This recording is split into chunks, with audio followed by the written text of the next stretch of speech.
Cartas de uma Morta. Espírito Dona Maria João de Deus.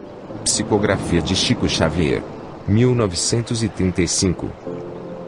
Parte 2. 12. Um pálido raio de luz na noite do raciocínio.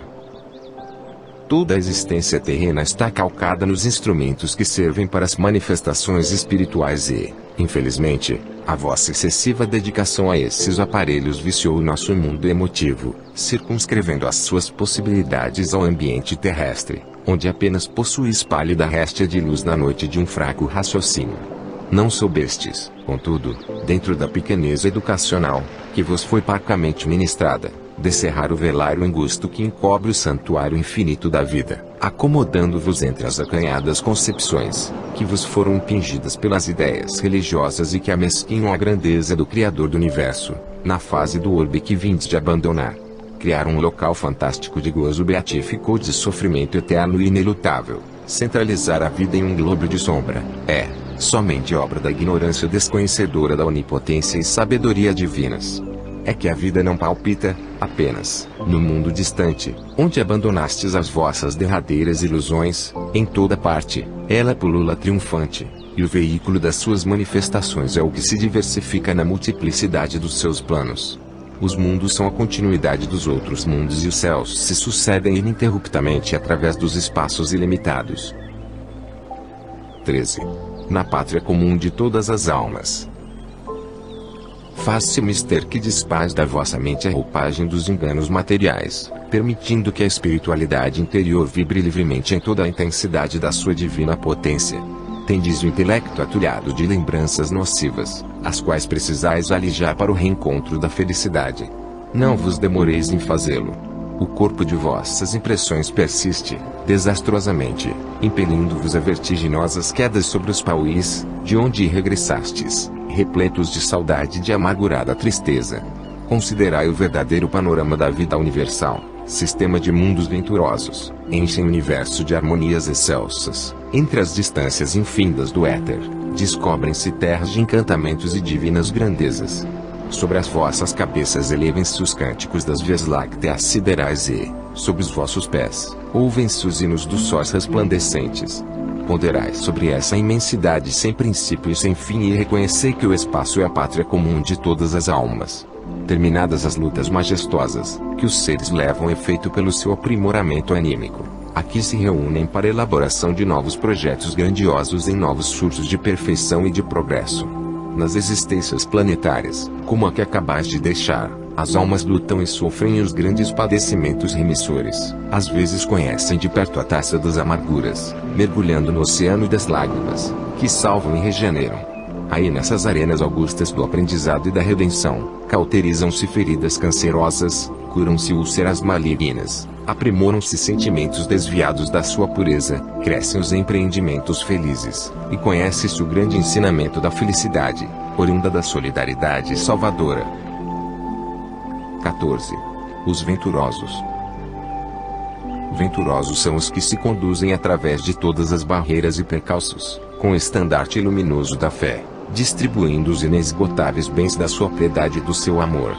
Vivem serenos na paz de suas consciências, entre as ambições corruptoras que os perseguem ao longo dos caminhos, e seus dias representam um inaudito esforço de resistência contra o mal deprimente e oprobrioso.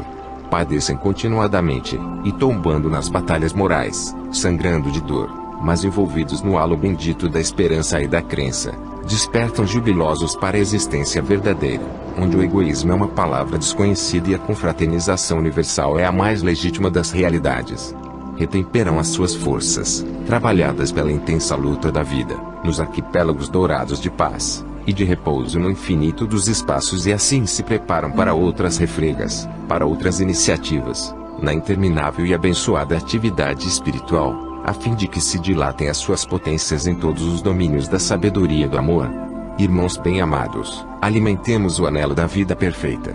Almas fracas e desditosas, cheias de saudades e desenganos, sacudi a poeira das estradas palmilhadas, abri os vossos corações para a luz, como sacrários de ouro sob um plenilúnio divino. Esquecei temporariamente o teatro de vossos infortúnios, onde muitas vezes fostes traídas e humilhadas, mas onde também obtivestes o alvará de vossa liberdade preciosa. Elevemos ao Pai a nossa oração de reconhecimento e de amor, da qual se evoluem todos os nossos mais puros sentimentos, transubstanciados em harmonias celestes. 15. Na falange dos espíritos benignos. Terminada que foi a locução, pronunciada com a mais sagrada das eloquências e que, de modo geral, imperfeitamente reproduzo, com os meus olhos nublados de pranto, ouvi os soluços de muitos dos circunstantes, que choravam sob o império da mais forte emoção. Então oramos, acompanhando os inspirados impulsos daquele enviado celeste, que procurava incutir-nos a fé, a esperança e a resignação, através das suas palavras compassivas e piedosas. Um luar indescritível, projetando-se na tribuna que lhe guardava ainda a luminosa figura, banhou as nossas frontes, e pude observar que a atmosfera se impregnava de capitoso perfume. Percebi ainda que, sobre as naves encantadas do templo, profundamente caíram flores iguais às rosas terrenas, mas que se desfaziam ao tocar em nossas cabeças como taças fluídas de luminosidade e de aroma. Ah, como chorei naquele dia! Minha alma frágil se comovia sob indômita emotividade, mas, desde aquele instante, incorporei-me à grande falange dos espíritos benignos que morejavam em suas tarefas ao lado da terra, trabalhando pelo bem dos seus semelhantes, beneficiando-se simultaneamente no mais útil dos aprendizados. 16. Reencontrando uma afeição do passado. Muitos encarnados, que têm ouvido as diversas explanações quanto à vida dos espíritos nos planos da erraticidade, fazem uma falsa concepção do vocábulo, imaginando que a existência errática das entidades se processa por jornadas intermináveis, sem um objetivo definido, sem uma organização que regule o fenômeno das suas atividades nos espaços.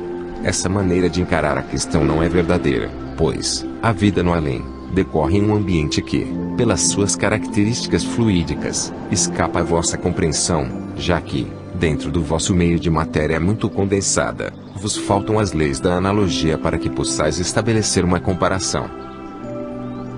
17. E a vida prossegue sempre. Na vida do espaço, ainda existe a matéria, porém em condições totalmente diversificadas, numa sutileza para nós inimaginável, e constituindo verdadeira maravilha a sua adaptação à vontade dos espíritos. Lá, também, a sociedade se organiza, as suas leis predominam, as famílias se reúnem sob os imperativos das afinidades naturais, luta-se, estuda-se, no amálgama dos sentimentos que caracterizam o homem racional. Em outras modalidades, pois, a vida prossegue, e a única diferença é que a alma desencarnada não se vê tão compelida ao cansaço, em razão dos elementos da matéria rarefeita. Isso quanto às regiões da erraticidade, porque nos outros orbes, a existência segue o seu curso, de acordo com as suas modalidades específicas, submetendo-se, o eu, a essas forças diversificadas, como, por exemplo, na Terra nos sujeitamos às suas leis físico-químicas. 18. Meus pulmões respiram e meu coração pulsava. Em minha condição de alma pouco evolvida iniciei, pois, a vida de após a morte, nesse ambiente do espaço, que descrevi nas páginas anteriores. Decorrido o tempo inolvidável em que divisara a figura sublime daquele mentor espiritual, que viera caridosamente balsamizar as minhas feridas e as daqueles que formavam a grande turba de meus companheiros pela saudade e pelo sofrimento, embora me sentisse relativamente feliz, pressenti o coração pungido pela angústia da distância, que me separava do mundo que eu deixara. Os laços afetivos, os hábitos, os pequeninos nadas de minha existência estavam inteiramente comigo. Um dos meus primeiros pensamentos de estranheza foi o de compreender que havia morrido e, ao mesmo tempo, conservar o meu corpo, o qual, segundo o bom senso, fora entregue à terra. Constatei que os meus pulmões respiravam e o meu coração pulsava com absoluta normalidade. Tais pensamentos afligiram-me. Preocupava-me, apenas, o isolamento em que me encontrava naquele ambiente, para o qual fora arrebatada, sem um preparo prévio. É verdade que me via envolvida numa onda de simpatia por parte de quantos se abeiravam de mim. Todavia, a minha angustiosa estranheza crescia a ponto de me fazer chorar. 19. O guia invisível. Nesse interim, elevei fervorosamente a minha prece a Deus, ouvindo, em resposta, a voz de um ser que me elucidava. Maria, minha filha, estás ingressando na existência real. Esquece tudo quanto se relaciona com os teus dias na terra, e busca atenuar a saudade que te calcina, porque as portas do teu lar terreno fecharam-se com os teus olhos. Por enquanto não me podes ver, porém, fui aquele que te orientou em meio dos labirintos do planeta que abandonaste. Eu era a voz que falava a tua consciência nos instantes difíceis e fui o sirineu que te amparou nos amargos transes da morte. Acompanhei os teus passos quando te afastaste das trevas do sepulcro, e a minha mão estava unida à tua quando erravas na obscuridade da incompreensão. Desde o momento bendito que entendeste em verdade a tua situação, tenho espargido claridade sobre a tua razão e sobre a tua fé. Fazes bem em te voltares para Deus nas tuas dolorosas conjecturas. Os pensamentos da criatura, concentrados nele, em seu poder misericordioso, organizam as faculdades espirituais, convergindo as suas possibilidades para a maior potência do raciocínio e do sentimento, atributos sublimes da existência das almas. O teu corpo, cuja organização te infunde a mais profunda estranheza, é o envoltório de matéria quinta essenciada, que constitui o invólucro sutilíssimo do espírito. Impressiona-te o fato de haverdes abandonado a forma corporal, conservando outra idêntica, é que não foste bem esclarecida sobre o problema do organismo espiritual, que, tomando as células vivas no imenso laboratório das forças universais, compila o conjunto de elementos preciosos à tua tangibilidade no orbe terráqueo. O teu corpo material constituía somente uma veste que se estragou na voragem do tempo. Considera essa verdade para que te escutes no necessário desapego das coisas mundanas. 20. Os pais da terra não são os criadores e sim os zeladores. E meus filhos? Inquiriu mentalmente comovida, entre prantos. Ah, compreendo. Murmurou o meu guia invisível. As tuas hesitações e escrúpulos. Louvo a efetividade do teu coração amoroso e sensibilíssimo, porém, faz-te mister que tudo encares sensatamente, aceitando com resignação os ditames da vontade divina.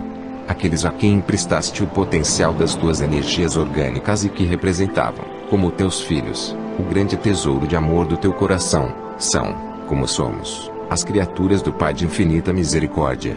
Os pais da terra não são criadores e sim zeladores das almas, que Deus lhes confia no sagrado Instituto da Família. Os seus deveres são austeríssimos, enquanto é do alvedrio superior, a sua permanência na fase do globo, mas, aquém das fronteiras da carne, é preciso que considerem os filhos como irmãos bem amados. É necessário, também, que se aliem às suas lutas e dores, porque o trabalho e o sofrimento são leis imperantes no planeta, em prol do seu próprio resgate e redenção psíquica. Nem todos sabem cumprir as obrigações paternais e eu te felicito pelo constante desejo em bem cumpri-las. Se bem souberes proceder dentro da nossa grande família das almas, ser-te-á permitido velar pela sua pequena família humana, no minúsculo recanto da terra em que viveste. Vence, pois, o teu mal-estar interior como tens triunfado das mais rudes provas morais. 21. Perturbadoras perguntas.